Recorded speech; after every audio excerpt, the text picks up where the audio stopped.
The traditional role of the backdrop in the theater is to do the one thing you can't do, which is create the illusion of depth.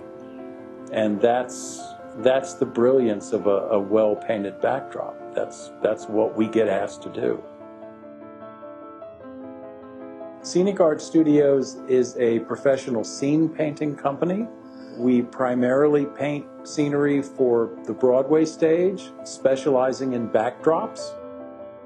We primarily paint with dye, so the first thing we do is starch the entire drop. When you backlight it, it gives the dye luminescence like a stained glass window, and it's just a layering process. You start with a base coat and the preliminary colors, and then you add detail and refinement and layer upon layer upon layer.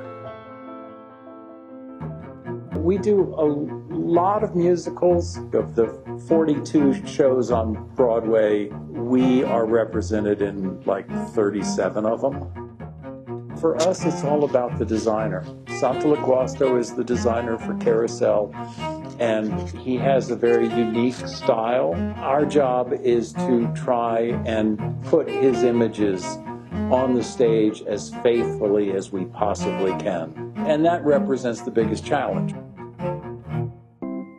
Particularly with a musical like Carousel, you're never really locked into one place. There's this movement between worlds. So there's a very fine balancing act that happened in the backdrops. Depending on what the scene is, it can function as different things. It can be very solid and concrete, or it can be very airy and sky and distant. You go to the theater to see life, to see things that are created by human beings. And there's a life and a vibrance to a painted image that you can't get any other way. And audiences respond to it.